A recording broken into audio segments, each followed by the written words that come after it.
Morning বন্ধুরা, কেমন আছো সবাই? আশা করি সবাই খুব ভালো আছো। আমিও ভালো আছি। আমার এক আকার স্বপ্ন চ্যানেলে তোমাদেরকে অনেক স্বাগত আর ভালোবাসা জানিয়ে আজকের ভিডিওটা শুরু করছি। আজকে হলো শুক্রবার আর আজকে বাসি কাজ কিছু হয়নি, বলতে পারো ইচ্ছা করেই করিনি। কারণ আজকে ইচ্ছা আছে ডাইনিং রুমটা একটুখানি ঝাড়বো। তাই ঘুম থেকে উঠে রিশানকে স্কুলে পাঠিয়ে দিয়ে ওইদিকে কিছুটা রান্না আগে বসিয়ে দিয়েছি। তারপরে আসলাম এই ঘরটাকে পরিষ্কার করে নিতে, কারণ এই ঘরে তো কোনো কাজ আজকে নেই। তো সেই জন্য এই ঘরটা পরিষ্কার করে রেখে দিচ্ছি, তবে ঝাড়বো না, একবারে ঘর ঝেড়ে তারপরে মেঝেটা ঝেড়ে নেব। তো আমার সারাদিনের কাজকর্মের গল্প তো তোমাদের সাথে করবই, তার আগে তোমাদেরকে বলবো তোমরা যারা যেখান থেকে আমার ভিডিওটা দেখছো প্লিজ পুরো ভিডিওটা একটু স্কিপ না করে দেখার চেষ্টা করো। আশা করি তোমাদের ভালো লাগবে। আর যদি আমার ভিডিওর কোনো একটা অংশ তোমাদের ভালো লাগে তাহলে যারা আমার নতুন বন্ধুরা আছো এখনও পর্যন্ত আমার চ্যানেলটাকে সাবস্ক্রাইব করোনি, তারা প্লিজ আমার চ্যানেলটাকে সাবস্ক্রাইব করে দিও। তো ওই ঘরটা পরিষ্কার করে তারপরে আবার রান্নাঘরে চলে আসলাম। আর আমার জানো তো দুটো কড়াই, ওই যে লাল কড়াইটা আছে একটু বড় সাইজের ওই কড়াইটা আর এই ছোট কড়াইটা, দুটো কড়াই না একদম নষ্ট হয়ে গেছে। আসলে এগুলো ননস্টিকের কড়াই, তো এগুলো কি হয় এখন মাছ বা যে কোনো কিছু ভাজতে গেলে না লেগে যায়। তো সেই জন্য ফ্রাইং প্যানটা অন্ততপক্ষে এখনও পর্যন্ত ভালো আছে, তাই আমি ফ্রাইং প্যানটাতেই মাছ ভাজি। তো ওই জন্য ফ্রাইং প্যানটাতে মাছ ভেজে নিলাম, নিয়ে তারপরে ওটার মধ্যে তো আর মাছের ঝোল হবে না। তো সেই জন্য আবার এই কড়াইটা বসিয়ে নিলাম, এই কড়াইটার মধ্যে মাছের ঝোলটা করে নেব। আসলে কি বলতো, আমাদের মতো মধ্যবিত্ত ঘরে তো আর কোনো জিনিস কিনবো বললেই আর কেনা যায় না, তাই সময় লাগছে। আর এবার একটু ইচ্ছা আছে কি একটু ভালো ধরনের কিছু কিনবো, কারণ এই যে কড়াইগুলো দেখছো এগুলো সবই না আমার গিফটে পাওয়া। আর এখন শুনছি ননস্টিকের কড়াই খুব একটা ইউজ করা ভালো না, বা অ্যালুমিনিয়ামের কড়াইগুলোও ইউজ করা ভালো না। যদি স্টিলের বা কাস্ট আয়রনের বা লোহার যদি কড়াই ইউজ করা যায় তাহলে সেটা শরীরের জন্য ভালো। তো সেই জন্য ইচ্ছা আছে ওরকম ধরনেরই কোনো জিনিস কিনবো, যাতে একটু বেশি দাম হলেও অনেক দিন ওটা ইউজ করতে পারি, কারণ আমাদের তো আর ঘন ঘন কেনা সম্ভব নয়। তো সেই জন্য আর ওইদিকে মাছের ঝোলটা বসিয়ে দিয়ে এদিকে পেঁপে সিদ্ধটা মেখে নিলাম। তো আজকে এইটুকুই রান্না করলাম, পেঁপে সিদ্ধ আর পাবদা মাছ বেগুন দিয়ে পাতলা ঝোল। তো মাছের ঝোলটা ওইদিকে হচ্ছে, একটু বাকি আছে, ততক্ষণ ভাবলাম যে ঝাড়তে থাকি, কারণ আজকে না একটু দেরি হয়ে গেছে। আগের দিন যেরকম অনেকটা তাড়াতাড়ি শুরু করে দিতে পেরেছিলাম, কিন্তু আজকে না একটু দেরি হয়ে গেল। ওই মাথার মধ্যে একটা জিনিস কাজ করছে, কি বলতো, ডাইনিং রুমে যেহেতু খুব একটা বেশি ঝাড়ার ব্যাপার নেই, ওই ফার্নিচারও খুব একটা বেশি নেই, তাই মাথার মধ্যে কাজ করছে যে খুব একটা কাজ নেই তো হয়ে যাবে। এই করতে করতে রান্নাঘরের এই কাজ ওই কাজ করতে করতে এইটা দেরি হয়ে যাচ্ছে। আর এইদিকে দেখো রিশানের জন্মদিনে সেই বেলুনগুলো লাগানো হয়েছিল, সেই বেলুনগুলো এখনো পর্যন্ত ওরকমভাবে ঝুলছে, এগুলোকে ফেলাই হয়নি। আসলে বেলুনগুলো না মোটা মোটা দড়ি দিয়ে লাগানো ছিল, তো ওই দড়িগুলো টান দিলে খুলছিল না, তাই আজকে আর কি একবারে কেটে তারপরে খুললাম।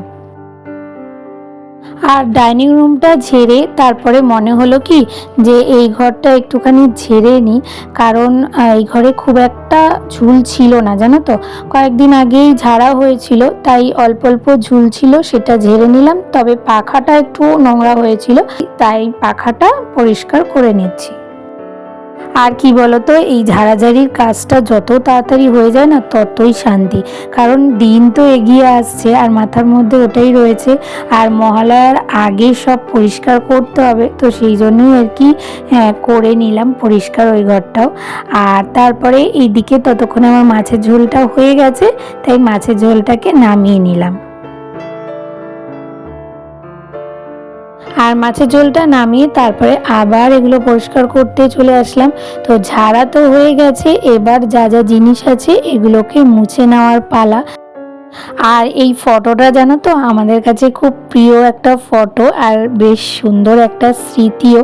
এটা হচ্ছে গিয়ে গ্যাংটকে 0 পয়েন্টের ছবি। তখন রিশান 2.5 বছর বয়স ছিল, ওই বয়সে ওকে নিয়ে গেছিলাম। আর তখন প্রচুর পরিমাণে বরফও পেয়েছিলাম জানো তো, মানে রাস্তা দিয়ে যাচ্ছি আর চারিদিকে বরফে বরফ। এত সুন্দর মুহূর্তটা ছিল না, দারুণ লাগছিল।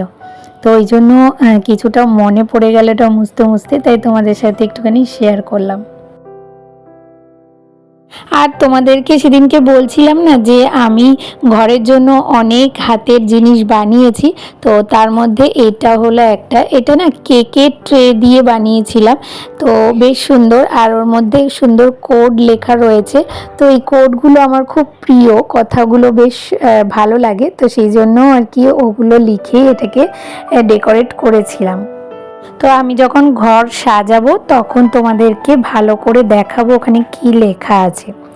আর তারপরে এই যে এখানে আমার একটা কর্নার র্যাক আছে, তো এই কর্নার র্যাকটা আমি 7 করে কিনেছিলাম, বেশ আমার পছন্দের। আর এখানে সাজানোর জিনিসগুলো আমি টুকটুক করে আস্তে আস্তে করে কিনেছিলাম, কারণ আমার না ঘর সাজাতে যেহেতু খুব ভালো লাগে, তো সেই জন্য আমার যতটা সম্ভব হয় বা আমি যতটা পারি ততটুকুই সাজিয়েছি। হয়তো খুব সুন্দর হয় না, কিন্তু তারপরও যতটুকু আমার মনে হয় ভালো লাগছে ততটুকুই আমি সাজাই। আর আমার এই কাজগুলো করতে করতে না রণ চলে এসেছিল, তাই ওকে বললাম একটুখানি ফ্যানটা পরিষ্কার করে দিতে। আগে একদিন পরিষ্কার করেছিলাম, কিন্তু আমার যেহেতু খুব ভালো করে হাত যাচ্ছিল না, তাই খুব একটা ভালো পরিষ্কার হয়নি, তাই আজকে রণকে বললাম ঝেড়ে দিতে। আর এই যে দেখো, এই সোফাটাকে টেনে আমার ওটার ওপর দাঁড়িয়ে তারপরে ফ্যানটা মুছতে হয়, না হলে না হাত পাওয়া যায় না। আর এই সোফাটা না প্রচণ্ড পরিমাণে ভারী, আমার একার পক্ষে এটাকে সরানো খুব কষ্ট হয়ে যায়। এক এক সময় এর পিছনটা পরিষ্কার করার জন্য সরাই, কিন্তু কি বলতো এখন না প্রচণ্ড মাঝে মাঝেই কোমরে ব্যথা হয়, তো তাই আর কি রিস্ক নিলাম না যে যদি আবার উল্টোপাল্টা কোমরে লেগে যায় তাহলে আবার কোনো কাজই করে উঠতে পারবো না। তো ওইটুখানি পরিষ্কার করে রেখেই না আমি দৌড়িয়ে রিশানকে আনতে চলে গেছিলাম। আজকে আমার শ্বশুরমশাইকে বললেও আনতে পারতো, কিন্তু কি বলতো আজকে না আমার একটু ওর স্কুলের ম্যামের সাথে কথা বলার ছিল, কিছু দরকারি কথা ছিল, তো সেই জন্য আর কি আমাকে যেতে হয়েছে। আর এসে এই যে এখন একটুখানি ঝাল সুজি করবো আজকে টিফিনের জন্য, রনকেও টিফিনে দেবো আর আমরাও খাবো। তবে যেহেতু অনেকটা দেরি হয়ে গেছে না, জন্য এদিকে তাড়াহুড়ো লাগাচ্ছে, তাই জন্য এদিকে দেখতে পারলে তো যে গ্রেটারে করে না আজকে গাজর আর ক্যাপসিকামটা কুচিয়ে নিয়েছি। এখন যদি ছুরি দিয়ে কুচাতে যাই না দেরি হয়ে যাবে, তো সেই জন্য তাড়াহুড়ো করে নিলাম। তো মানে হঠাৎ করে মাথায় বুদ্ধিটা আসলো যে এইভাবে করি তাহলে তাড়াতাড়ি হয়ে যাবে, কারণ ওইদিকে রণ বলছে কি যে যদি না হয় তাহলে দিতে হবে না, তো সেই জন্য ওকে খেতে দিয়েছি আর ততক্ষণে এটা করছি। আশা করি ওর খেতে খেতে আমার হয়ে যাবে। তো এই দেখো খুব তাড়াতাড়ি কিন্তু আমার ঝাল সুজিটা রেডি হয়ে গেছে, আর রনকেও দিয়ে দিয়েছি। এখন আমি আর রিশান নিয়ে নিলাম, নিয়ে খেয়ে নিই, তারপরে আবার কাজে হাত দেব। আর তারপরে এই যে আবার এখানে পরিষ্কার করতে বসলাম।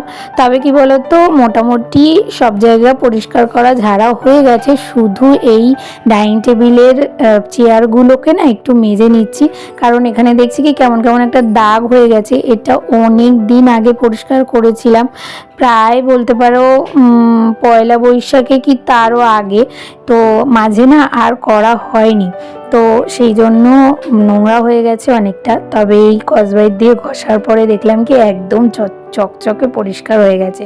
আর চেয়ারগুলোর সাথে সাথে টেবিলের পায়াগুলোকেও পরিষ্কার করে নিয়েছি। তো এবার এগুলোকে গুছিয়ে নিই। আর ওইদিকে শর্মিষ্ঠা ঘোষ দিদিভাই আমাকে কমেন্ট করেছে, বোন তোমার ভিডিও আমি কয়েকদিন দেখছি, আমার খুব ভালো লাগে, তোমার ভয়েস খুব সুন্দর। আমি শর্মিষ্ঠা ছোট্ট গ্রাম থেকে লিখলাম। তো থ্যাংক ইউ দিদিভাই। আমার এই ভাঙা গলা যে তোমার ভালো লেগেছে সেটা শুনে আমার খুব ভালো লাগলো। আর আমার সবকটা ভিডিও যে তুমি দেখেছো আর ভালো লেগেছে, তার জন্য তোমাকে আমার তরফ থেকে অনেক অনেক ভালোবাসা। এইভাবে সবসময় আমার পাশে থেকো, কারণ তোমরা না পাশে থাকলে আমি কখনোই আমার লক্ষ্যে এগিয়ে যেতে পারবো না। তো সবার আগে ডাইনিং টেবিলটা গুছিয়ে নিলাম, যা যা জিনিস ছিল সব জায়গায় রেখে নিলাম। আর তারপরে না সোফার যে কভারটা আছে সেটা একটু পাল্টাবো, কারণ এটার মধ্যে ঝুল ধুলো পড়েছে আর তার মধ্যে এটা একটু কাচতেও হবে, অনেক দিন ধরে পাতা রয়েছে, পাল্টানো হচ্ছে না। তো সেই জন্য আর কি এগুলোকে নামিয়ে নিয়ে একটুখানি মুছে তারপরে চাদরটাকে পেতে দেবো। আর এই সোফার চাদরটা পেতে দিলেই কিন্তু মনে হয় কি বলতো, যে না এবার কাজটা শেষ হয়ে এসেছে, শুধু ঘরটা এখন ঝাড় দিলেই হয়ে যাবে। তো এই যে এখন ঝাড় দিয়ে নিচ্ছি। আর পুজোর আগে আমার ঘর ঝাড়াঝাড়ি কিন্তু একদম কমপ্লিট, মানে সব কিছুই কমপ্লিট হয়ে গেল ঝাড়া। এখন শুধু কয়েকটা জায়গা আছে একটু গোছাতে হবে, যেমন আমার ঘরে একটা আলমারি গোছানো হয়ে গেছে, আরও একটা আলমারি গোছাতে হবে। তো ওগুলো নেক্সট উইকের মধ্যে করে নেব। আর তারপরে আমি ঘর সাজানোর জন্য যা যা জিনিস অর্ডার করেছি সেগুলো সময় মতো চলে আসলে ঘরটাকে সাজিয়ে নেব। আর তারপরে একটু নিজেকে রেডি করতে হবে, কারণ পুজো বলে কথা, পুজোর আগে ঘর বাড়ি সাজানোর সাথে সাথে নিজেদেরকেও তো একটু সাজাতে হবে, তাই না? নতুন জামা কাপড় পরবো আর নিজে যদি একটু সুন্দর না লাগি তাহলে কি করে হয়, তাই না? আর ওইদিকে ঘর ঝাড়তে গিয়ে দেখো রান্নাঘরের কি অবস্থা, রান্নাঘরে কিচ্ছু করা হয়নি। তো এটাকে আগে পরিষ্কার করে নেব। তো আমার রান্নাঘর পরিষ্কার হয়ে গেল। আর এরকম তুড়ি মেরে যদি সব কাজ হয়ে যেত তাহলে কত ভালো হতো বলো তো, আমাদের আর কোনো কষ্টই থাকতো না।